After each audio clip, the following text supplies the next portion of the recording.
November 21st, 1972. This is the CBS Evening News with Walter Cronkite. Good evening, America. I am Walter Cronkite, and here are tonight's top stories. The controversial trial involving the group known as the Chicago 7, which were accused of conspiracy and the intent to cause riots, has at last come to a complete close.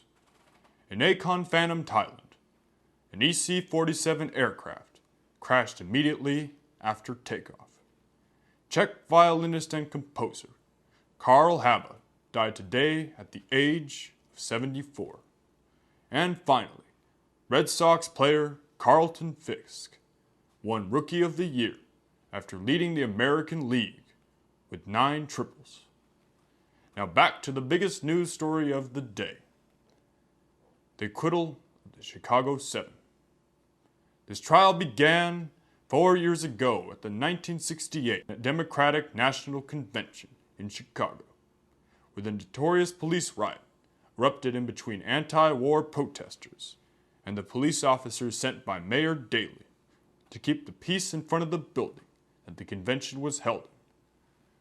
This was just one of many significant events that occurred during 1968, one of the most turbulent years in American history. It was the year when Dr. Martin Luther King lost his life to a crazed assassin's bullet, which resulted in many bloody riots across America. That was also the year when casualties in Vietnam passed the 30,000 mark, thereby prompting 2 Jesuit priests, Phil and Daniel Berrigan, to burn hundreds of draft records in an attempt to prevent the further death of young Americans. In a separate but related event, students at Columbia University seized the office of the university's president and took 3 hostages in a protest against the school's ties with the Defense Department. Going back to the convention, while protesters were demonstrating outside, members of the Democratic Party were missing one of their most significant members, Senator Robert Kennedy, who had been assassinated earlier that year in June after winning the California primary. After the riot at the convention had been contained, 8 leaders of the anti-war movement, commonly known as Yippies, were arrested.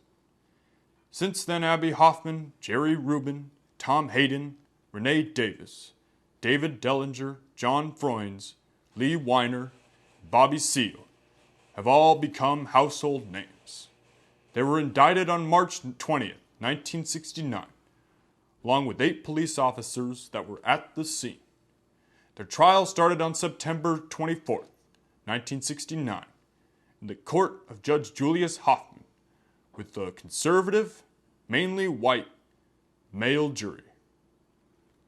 The group was originally known as the Controversy 8, but after militant Black Panther Bobby Seale was severed from the case and given 4 years in prison for contempt, they became known as the Chicago 7. The case lasted until February 20th, 1970, when 5 of the 7 defendants were convicted of illegally crossing state boundaries with the intent to start a riot, but were acquitted of the conspiracy charge. The remaining 2, Weiner and Froines, were completely acquitted of all charges. The 5 that got convicted got sentenced to 5 years in prison and a $5,000 fine. Today marks the day that all convictions were reversed by the 7th Circuit Court of Appeals. Their ruling was based on the grounds that the judge and jury were biased against the defendants. What does this trial mean for American history? Was it a monumental non-event, as some suggested, or a battle for the hearts and minds of the American people, or a symbol of the conflicts of values in the late 60s? Since the beginning of the trial, the anti-war movement has increased significantly, with radical events such as the killing in Kent State, Ohio, in Jackson State, Mississippi. And at the beginning of the trial, in October of 1969, a mobilization demonstration that managed to draw a total of 250,000 people for the largest anti-war protest ever to occur in American history. In the words of the defendants, the trial made them famous and helped their cause, increasing the number and size of the protests. These protests have clearly had a profound impact on our government, which has started peace talks under the leadership of Henry Kissinger with North and South Vietnam's leaders, as well as President Nixon's visits to China and Russia in an attempt to make peace with their communist governments. Despite these peace negotiations, October of this year marked the biggest bombing campaign against the Viet Cong, and it resulted in 100,000 Vietnamese military casualties. As the bombing continues without rest, American ground troops are slowly being withdrawn from Vietnam, leaving only support personnel to assist the South Vietnamese.